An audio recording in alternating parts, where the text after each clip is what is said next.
Namaste. I'm Srilekha Palle, an Indian American, a mom, and a healthcare professional.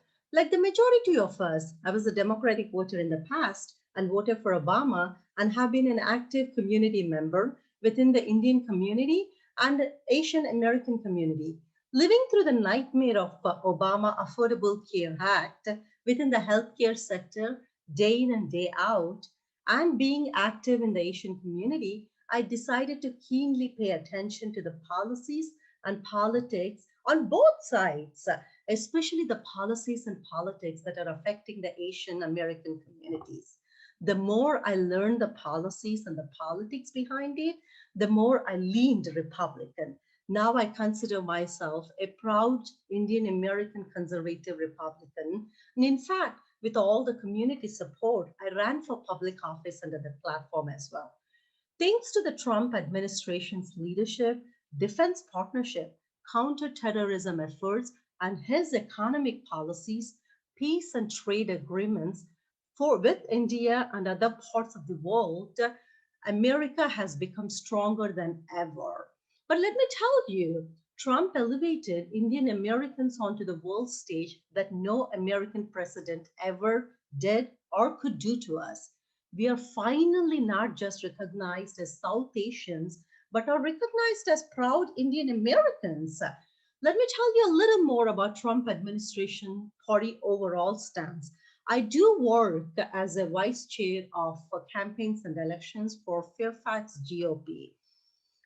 Trump administration party stance is anti-fascist left, pro-free market, pro-family narrative, anti-terrorism, anti-China and Pakistan.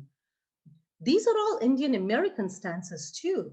Being affluent, our American community will benefit from Trump's favorable tax policy, merit-based education, meritocracy, and merit-based immigration policies.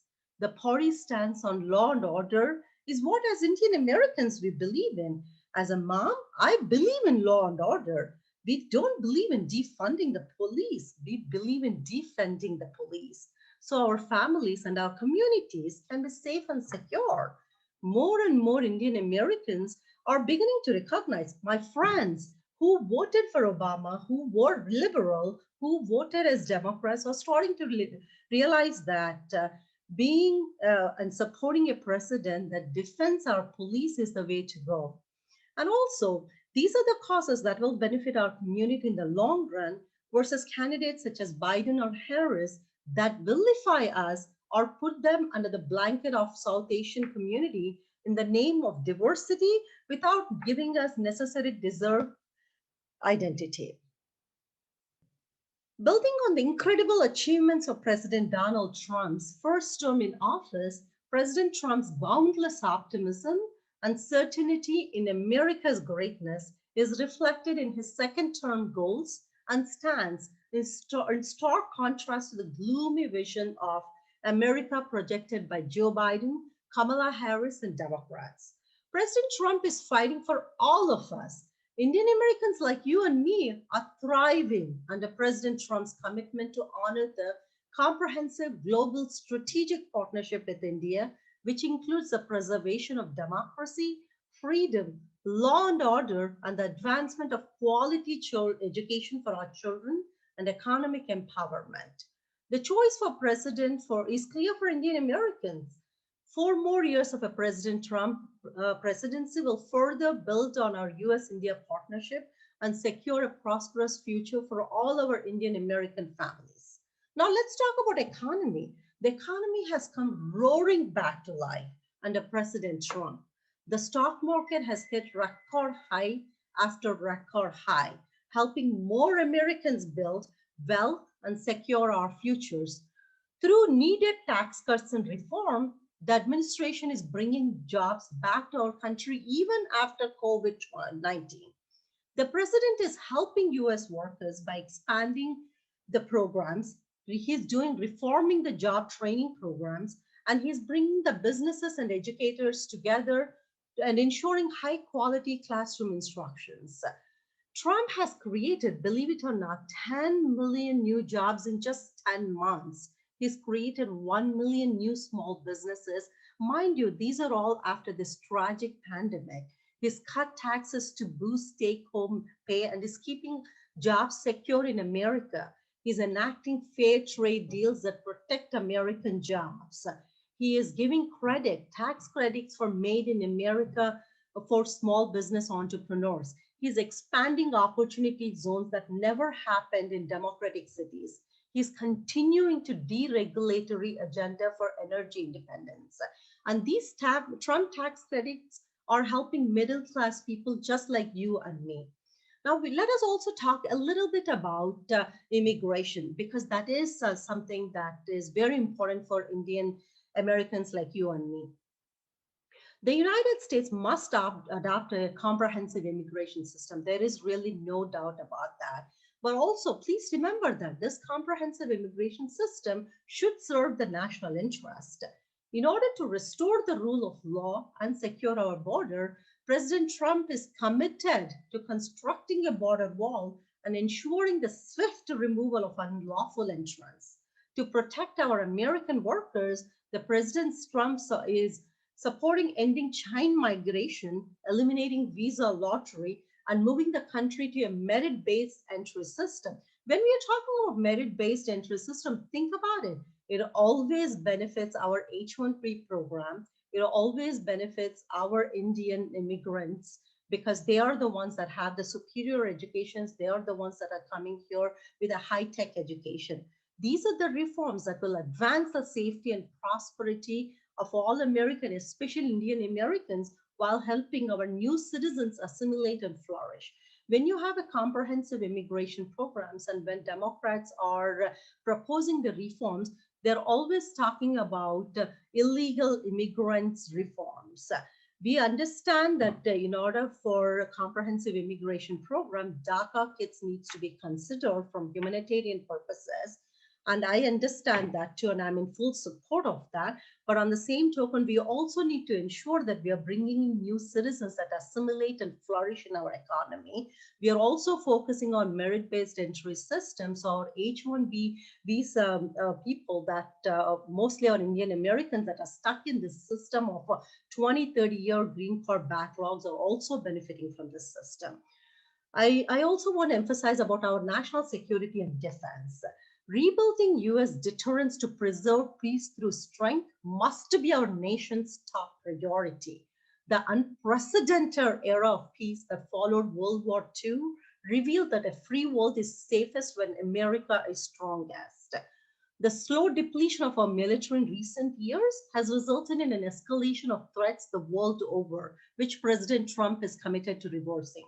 Let's talk about recently Abraham Accords. I was actually present outside the White House supporting Abraham Accords when this was getting signed. It was initially a joint statement of Israel, the United Arab Emirates, and the United States, reached on August 13, 2020, and is subsequently also used to refer collectively to the peace agreements between Israel and the United Arab Emirates and Bahrain. President Trump brokers a historic peace agreement between Israel and Sudan too. So he's doing record-breaking peace agreements in these Middle Eastern countries. Again, there was another peace deal as an expansion of Abraham Accords. So I also would like to highlight about racism. That's something that is very concerning to Indian Americans. I want to highlight that racism is condemned across the border among Republicans and Democrats. Racism should not be tolerated. I would like to highlight that President Trump has condoned and continues to condemn racism at all levels. So the misnomer that goes on that during Trump era that racism has increased, I think it is just a rumor and it is a fake media news. In fact, I feel like when Obama was in power, the racism continued to go up due to the proliferating statements that Obama continued to encourage. In fact, during the Trump policies, there was a First Step Act that was passed by President Trump, which provided 46% Black African Americans that supported this First Step Act, that kind of helped them get out of the prisons and reform themselves and assimilate into the communities. I also would like to kind of highlight on the fact that many a times Trump administration is labeled as xenophobic, racist, bigots, but Trump has continued to condemn racism, and he also has his own Jewish grandchildren. So for him to be called as racist, I think is utterly nonsense, and that should he has never encouraged racism. And I am part of Conservative Party. I personally can attest to that I'm not somebody that would tolerate racism if I'm going through that. I have never been part of that culture among conservatives, and I just really don't believe that that is something that is going on in conservative world. I also would like to take a few minutes to kind of talk about COVID-19 that is going on right now. COVID-19 is something that is a pandemic that none of us are appreciating. But one thing that I would like to highlight is this COVID-19 has been the biggest foreign interference, and the failure of Democrats not being able to realize that says about their incompetence in geopolitical arena. COVID-19 is not something that we wanted to come to our country. It's here, but I want to assure that President Trump is trying his level best, working with the industries across the world and across America in order to ensure that there is a vaccine by the end of 2020, so we can return our lives to normal in 2021. He's ensuring that all critical medicine and supplies for healthcare workers. He's also ensuring that he's refilling all the stockpiles and preparing for future pandemics as well. He's taken this as a great opportunity to ensure that we are ending our reliance on China. He's brought back 1 million manufacturing jobs from China. He's providing tax credits for companies that are bringing back from China.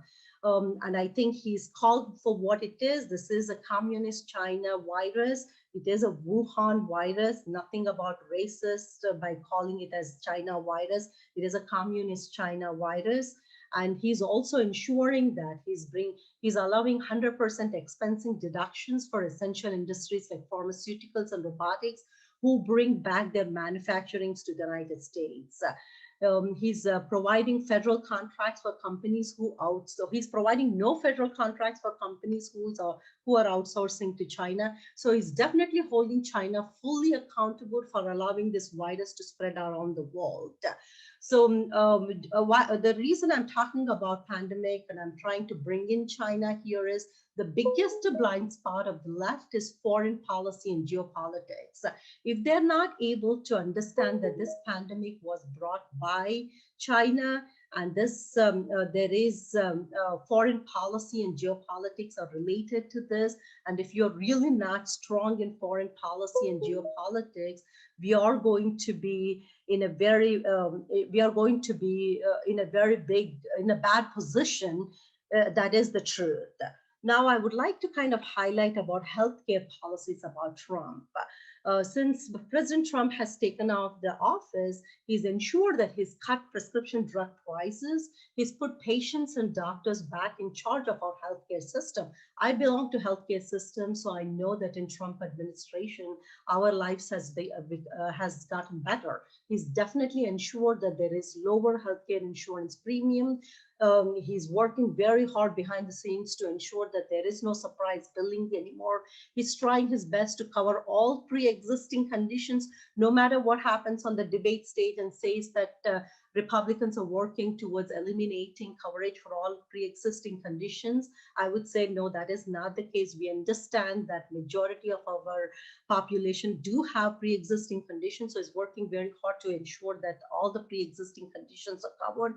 He's trying to protect our Social Security and Medicare, which means a lot to all of us. He's doing his very level best to protect our veterans and provide world-class healthcare and services to our veterans and military folks, because they do deserve. They've protected us, and it's important that we take care of them. For Indian Americans, education means a lot. So I'm going to tell you what Trump administration is doing in order to ensure that we provide the quality education in this country. He's providing school choice to every child in America. I will tell you the difference between government school structure and private school structure. Providing school choice is the way to go. Democrats wish that government school choice is the best way to go. Republicans and conservatives wish that parents should have a school choice to go. He's trying to implement what is called as teach American exceptionalism in school. Most of the schools tend to kind of inculcate the behavior that America is bad.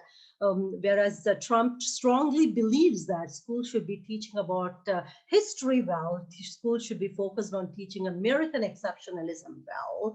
Universe should not be teaching, should not be getting funded from foreign countries and trying to teach anti-American values. We should not be sending our children to universities and paying $250,000 only to realize they come back kind of learning about liberal principles because they're funded by foreign countries or foreign governments. They should be learning American values. They should be learning constitutional values. That is precisely is what our Trump administration's focus is, teach American exceptionalism.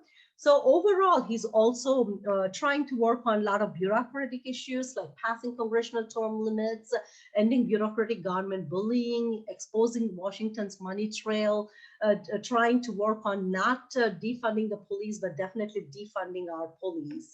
So I would like to kind of move on to talk a little bit about, in contrast, what is Biden trying to do, not only for the country, but also for Indian Americans.